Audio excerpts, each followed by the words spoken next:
Que les êtres s'aiment sans penser, que les âmes se donnent la main sans se regarder, que tous les prisonniers soient libérés, que la tristesse et les peurs laissent place à la paix.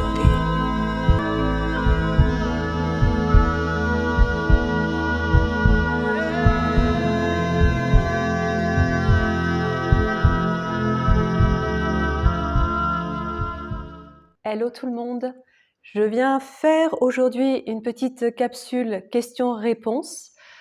Comme je l'ai suggéré dernièrement sur un post, je crois en début de semaine, ou le week-end dernier, je ne sais plus, où je vous expliquais que suite à la publication de mes sessions et toutes les vidéos que je peux publier, je m'aperçois que souvent ces vidéos suscitent évidemment des questionnements. Et je trouve intéressant de temps en temps de récupérer et répertorier toutes ces questions pour tenter d'y répondre au cours d'une petite capsule comme je le fais là, et tenter d'amener un maximum d'informations, de réponses à ces questionnements par rapport à ce que je capte moi, ce que je perçois moi, et par rapport à ce que je comprends aussi de ce monde subtil, où nous n'avons pas toujours toutes les réponses, mais nous pouvons apporter en tout cas des bribes de réponses par rapport à nos observations. Donc, je vais tenter de vous apporter des éléments supplémentaires qui pourront peut-être répondre à vos interrogations et vous conforter peut-être un peu plus dans ce que vous ressentiez vous-même déjà au départ. Je crois que ce qui est important avant tout, c'est de vous faire confiance parce que les réponses, vous les détenez en vous-même. Alors, c'est pas toujours évident, je le sais bien, c'est pas toujours facile d'aller chercher la réponse par soi-même et de se poser dans cet état méditatif qui va être l'état propice justement à la connexion et à la réception d'informations. Je sais que c'est pas toujours évident, mais si vous vous posez quelques instants, que vous faites le vide total en vous et que vous partez de ce questionnement, vous allez dans tous les cas et automatiquement obtenir des éléments de réponse par votre biais intuitif. Je vous invite à le noter au moment où vous recevez le message ou la transmission, l'information, parce qu'on a tendance très rapidement derrière à oublier ce qui est passé, sachant que c'est quelque chose de très subtil et furtif. Donc aujourd'hui, je vais commencer par cette question d'Arnaud. Une question en 2 morceaux, puisqu'il l'a complétée ensuite. Donc, sa première question, c'était: Bonjour, je suis abonnée à vos chaînes Florent, Charline, Au Sol et vous, Nathalie, et je vous remercie du partage et du travail que vous faites. Merci à toi, Arnaud. Alors, mais une question reste toujours dans mon esprit: comment juste le fait qu'un ou une télépathe ou plusieurs observe une âme et peut justement la libérer? Je ne comprends pas comment une description peut libérer. Il n'y a pas d'échange avec l'âme qui pourrait amener à une compréhension et à débloquer des choses. Ça reste un mystère pour moi. Ne pourriez-vous pas échanger avec la partie éthérique? Je finis la question. Comment une âme peut être coincée ou enfermée dans un schéma et s'en sortir juste en ayant été observée? Je ne comprends pas. Pouvez-vous m'éclairer, s'il vous plaît? Donc ça, c'est sa première partie. Je vais tout de suite enclencher avec la deuxième puisque ça se complète. Pourquoi notre âme ne se libère pas toute seule? Elle n'a peut-être pas conscience de ses blocages, mais ça me semblerait étonnant. Il y a d'autres télépathes qui échangent avec notre partie éthérique comme le faisait Dolores Cannon, mais là aussi je trouve étonnant qu'il faille juste parler et mettre le doigt sur un dysfonctionnement, un leurre ou une autre manipulation pour que notre moi supérieur se réveille. Merci beaucoup de m'éclairer sur ce point. Donc, alors pour tenter de répondre à ta question, Arnaud, je dis bien tenter parce que je n'ai pas non plus toute la connaissance ni toutes les réponses. Mais ce que je sais et que j'ai pu largement observer depuis ces années où j'ai démarré les connexions et l'hypnose régressive, c'est que lorsque l'on connecte à la personne, donc on se met en connexion, donc le télépathe en l'occurrence, va se mettre en état de connectivité, de connexion, de réceptivité par le cœur, de cœur à cœur, à la personne qui vient nous consulter. À partir du moment où la connexion est établie par un canal sécurisé, comme on a l'habitude de le faire, je passe ces détails, on va connecter au champ informationnel de la personne qui est venue nous voir. Ce champ informationnel, il regroupe la multidimensionnalité de cette personne dans son entièreté, c'est-à-dire à la fois toutes ses parts incarnées, toutes ces parts conscience qui n'ont pas forcément de forme. Et donc on va dire globalement qu'on va connecter à son âme pour faire la distinction entre l'âme et la partie éthérique. Donc moi-même, j'ai un peu de mal à séparer les choses. C'est vrai que dans le monde spirituel, énergétique, le monde de l'hypnose, on a tendance à séparer le corps en je ne sais combien de parties et on sépare aussi l'âme de la partie éthérique, la partie subliminale. Pour moi, c'est la même chose. En gros, l'âme, c'est vraiment ce qui regroupe, c'est vraiment tout ce champ informationnel de la personne qui regroupe l'information et les mémoires de toutes ses expériences, incarnées, non incarnées, quelles qu'elles soient, à partir de la source, à partir de la création de sa conscience pure. Concernant la partie éthérique, je dirais que c'est cette part conscience qui se rapproche plus de la part incarnée, c'est-à-dire du corps et de l'esprit qui fait partie de ce corps, qui lui-même est en connexion directe avec la conscience et cette partie subliminale, éthérique ou âme. Pour moi, l'esprit est associé au corps. C'est cette partie conscience qui est intégrée au corps incarné qui va pouvoir faire la reliance donc avec ce champ complet de l'être.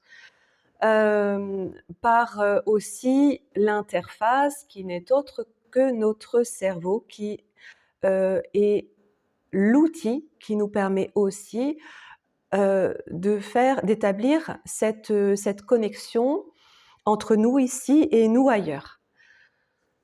Et il n'y a pas que le cerveau d'ailleurs, puisque le cœur, on dit toujours que le cœur est la voie de communication et de plonger en son cœur pour pouvoir établir la connexion.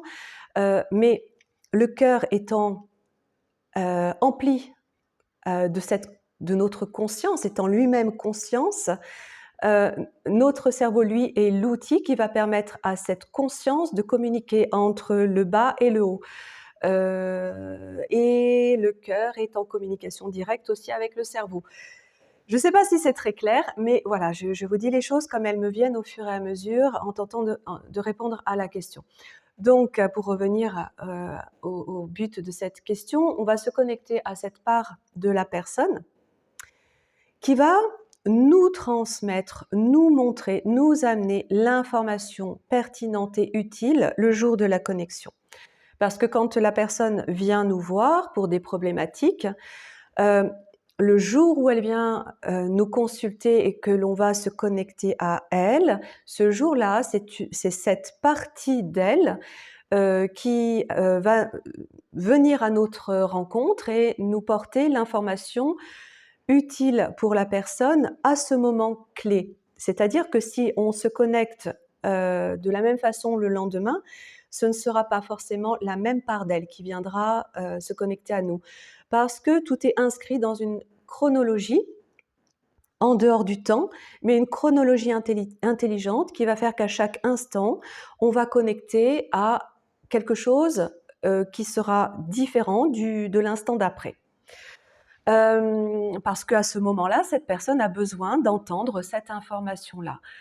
Lorsque l'on connecte à cette part d'elle qui vient quelque part, qui vient à nous, elle vient nous montrer donc ce qui résonne pour cette personne et ce qui va nous permettre d'expliquer pourquoi elle vit des schémas répétitifs dans sa vie, dans son incarnation aujourd'hui, et des schémas qui se répètent depuis nombre d'incarnations. Et le but étant de remonter à l'origine de ce point clé pour comprendre ce qu'il s'est produit et de dénouer l'information à partir de ce moment d'origine et de le libérer dans l'énergie, par la conscience, par le quantique, par l'information subliminale, de libérer ce moment charnière. Donc, on est en connexion à la fois avec l'âme, c'est-à-dire, on va dire, la partie libre de la personne, à la fois avec la partie éthérique qui est bloquée quelque part, qui nous montre justement ce point clé d'origine où tout s'est enclenché, et à la fois connecté à la personne physique qui est là avec nous ce jour-là. Lorsqu'on récupère toute cette information, on est en communication directe. Donc oui, il y a un échange. Il y a un échange avec sa conscience, au-delà de l'âme, de la partie subliminale. Tout ça, c'est son champ de conscience. On est en communication de conscience à conscience. C'est au-delà de nous, de notre corps ici, c'est au-delà de notre cerveau, même si c'est un outil qui permet cette communication aussi.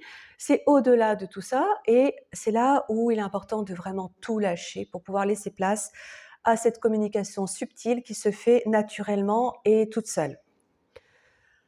Dans cet échange, donc, on récupère l'information juste qu'on va transmettre et qui va, je dirais, 9,9 fois sur 10 résonner avec la personne. Et ça va venir réveiller en elle, de façon consciente ou inconsciente, des choses dans sa partie émotionnelle, dans sa structure psychique, physique. Ça va venir réveiller en elle des points de blocage qui, au fur et à mesure de la prise de conscience des éléments d'information, vont débloquer justement ces blocages. C'est le fait, effectivement, de prendre conscience de l'information qui fait que déjà, on change l'information. La compréhension est très importante. C'est pour ça que je creuse jusqu'à l'origine du problème pour comprendre pourquoi aujourd'hui on vit ça. Qu'est-ce qu'il s'est passé? Quel est le point clé qui a engrangé tout ça et qui a créé la répétition de ces schémas? Pour moi, c'est fondamental, essentiel de comprendre l'origine et ce qu'il s'est produit. Parce que quand la personne va entendre ce qu'il s'est produit, cette résonance que ça va générer en elle, cette onde informationnelle qui va venir qui va lui apporter donc cette clé de résolution quelque part, et cette résonance va dénouer tout ça instantanément. Et c'est là où l'aspect quantique intervient. C'est que, à l'image des ondes particules et qui interagissent instantanément au même moment, quelle que soit leur distance, c'est exactement la même chose. Quand on va connecter à ce champ de conscience de la personne, cette partie subliminale, et que par la prise de conscience des informations et des mots de libération que l'on va prononcer, instantanément, sur le plan éthérique, ça va se débloquer. Et ça, le télépathe l'observe. Il y a une intelligence au-delà de nous une forme de synchronicité, chronologie et intelligence qui se met en place comme une cosmologie dans tout ce système de l'être, puisque nous sommes nous-mêmes un univers, qui va s'activer et permettre cette libération parce que c'est l'intention de la personne qui prime et son intention est de se libérer et de retrouver sa souveraineté. Donc c'est tout un mécanisme comme ça qui s'actionne comme une systémie, c'est vraiment aussi le terme qui convient, qui se met en place, qui s'active et qui libère. Quand on observe sur le plan quantique éthérique cette libération qui est instantanée, dans le corps de la personne, c'est quelque chose ensuite qui va prendre plus de temps dans son incarnation, dans sa physicalité, de par la densité, de par les habitudes, les automatismes, où tout ça va être plus lent en fait à se libérer. C'est ce qu'on appelle la métabolisation, qui peut prendre des jours, des semaines, des mois ou toute une vie. Mais la reliance est faite.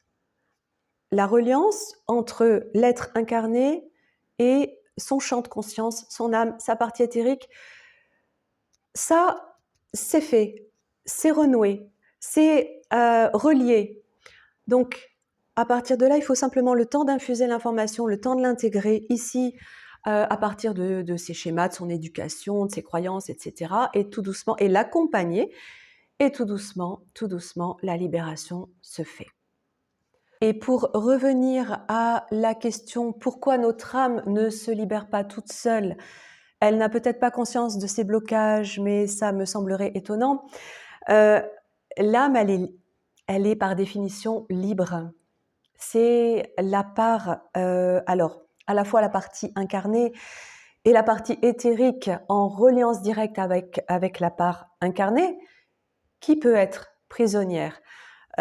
Donc, le but, c'est de mettre toutes ces parts, qui à la fois sont une, en reliance, pour à nouveau qu'elles soient complètes, qu'elles soient une unité et non plus une division. Le but étant de récupérer toutes ces parts justement dispersées et de les réunifier. Et donc oui, bien sûr, l'âme, elle, par définition, elle est libre, mais c'est lorsque la partie incarnée, elle, va prendre conscience des schémas et des expériences qui se sont produites à la fois ici dans sa vie et qui bien souvent remontent à l'enfance, où l'enfance se structure, mais bien au-delà, donc en remontant sur les vies entre guillemets antérieures, mais qui sont parallèles sur à la fois le plan terrestre, mais aussi sur d'autres plans. Donc, c'est effectivement lorsque la partie incarnée entend ces informations, alors elle les entend avec ses oreilles, mais elle les capte aussi avec tout son corps et toute sa conscience. C'est à ce moment-là, effectivement, que les choses se libèrent sur tous les plans et sur toute sa multidimensionnalité. À la personne ensuite d'accompagner ou non cette métabolisation. Plus elle va être en accord avec ce qui s'est dit, en tout cas ce qui a résonné, et plus elle va accompagner sa métabolisation, plus ça va être effectif, efficient et rapide. Voilà Arnaud, je vais arrêter là pour la réponse à ta question. Je crois que j'en ai dit pas mal. Tu faisais référence à Dolores Cannon, qui est effectivement une des plus grandes références en termes d'hypnose régressive. Et juste pour rebondir sur ce point de l'hypnose, on s'est aperçu, puisque au départ Dolores Cannon était une hypnothérapeute qui pratiquait l'hypnose ericksonienne, elle s'est aperçue que on remontait à la partie donc incarnée à l'enfance, mais que indépendamment de notre volonté, on remontait bien plus loin que ça et on arrivait sur des pans de vie d'autres époques et d'autres plans que la Terre. Donc tout l'intérêt de remonter comme ça, encore une fois, jusqu'au point d'origine, jusqu'au point clé. Et c'est grâce à Dolores Cannon qui a osé témoigner et parler de toutes ces expériences d'hypnose régressive qu'on a pu s'inspirer et aller aussi découvrir par nous-mêmes et compléter ces informations. Ok, je passe à la question suivante. Alors, la question suivante, c'est Elisabeth qui me demande les temps manquants.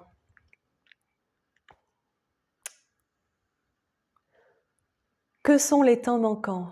Alors là, c'est une question vaste aussi. Ce qu'on a pu observer en session, en exploration, de ces moments que l'on n'explique pas, où on se souvient de l'avant, on se souvient de l'après, mais pas du pendant, et on a cette impression qu'il s'est passé plusieurs heures, alors qu'en réalité, il s'est passé que quelques minutes, ou vice-versa. Alors bien souvent, ce qu'il se passe, alors il y a plusieurs choses en fait qui peuvent arriver dans ces moments-là. Il peut y avoir, alors ce sont des temps qui peuvent être provoqués, comme par exemple lors des abductions. On en parle dernièrement là dans une des sessions avec Jessica et avec son témoignage où elle a vécu justement ce temps en voiture. Donc ça, c'est une chose où c'est un moment où le temps va être comme interrompu sur le plan terrestre, mais va continuer ailleurs. Et c'est dans tous les cas, de toute façon, ce qui arrive. Donc que ce soit provoqué par une entité extérieure ou que ce soit un voyage, on peut parler de voyage astral, c'est une projection de notre conscience qui intervient à un moment donné parce que notre état est disposé à cela.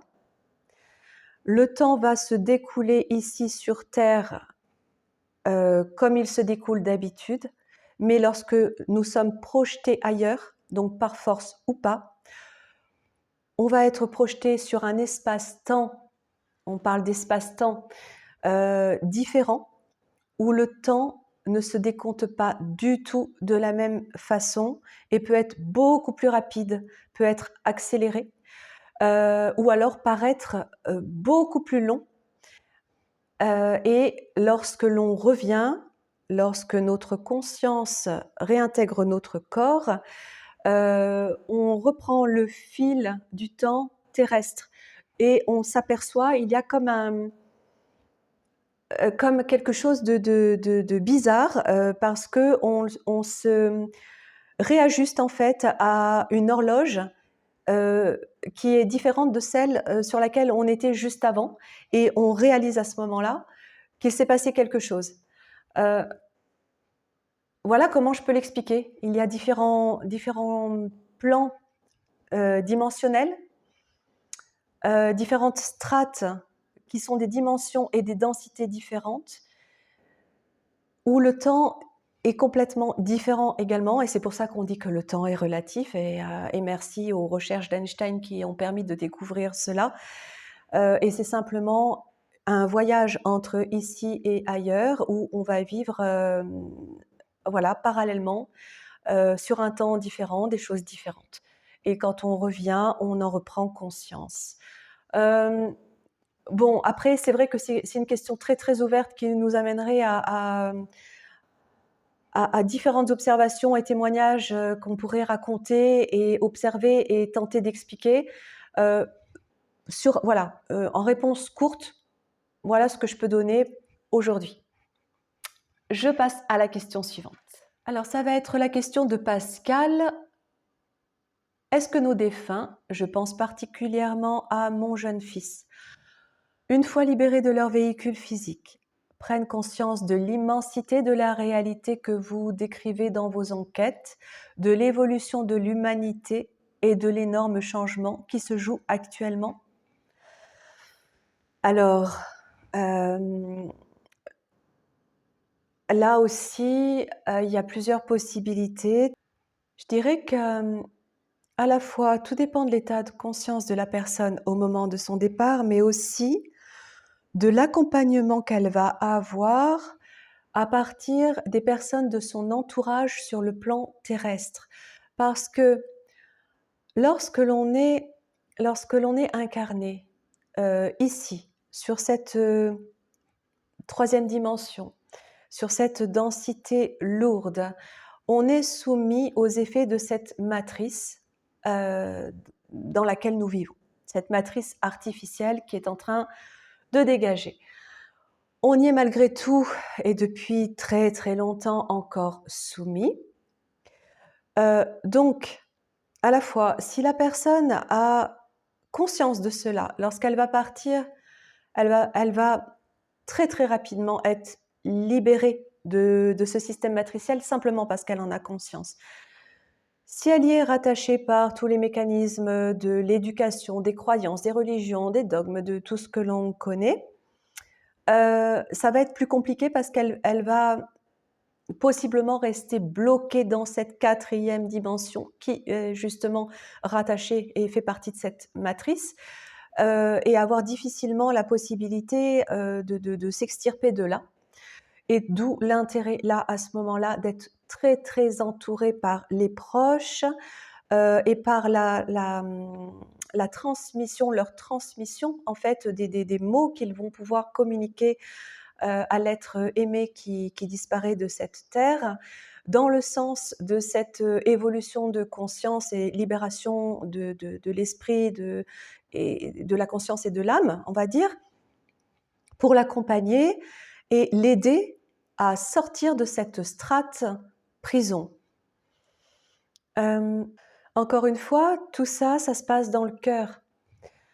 Plus on va être en communication par le cœur avec la personne, plus on va, lui transmettre cette information, de se libérer, quoi qu'elle traverse comme champ, de conscience, comme strate dimensionnelle, de lui communiquer, que le but est de retrouver son essence, son origine. Voilà, lui transmettre cette information. Pour ce qui est des enfants, bien souvent, le problème ne se pose pas parce ils ne sont pas coupés, en fait, de leur essence et de leur conscience. Ils ont cette ouverture, par le cœur, hein, tout simplement, qui n'est pas encore polluée par l'apprentissage. Et pour ce qui est des adultes, donc l'intérêt de les accompagner si par eux-mêmes, ils n'ont pas eu encore, cette ouverture d'esprit. Voilà ce que je peux te répondre, Pascal. Aujourd'hui, là aussi, on pourrait en parler pendant des heures. C'est une courte réponse, mais peut-être qui pourra déjà t'aider. Et donc, je vais terminer par, alors, le pseudo, c'est Urohusk.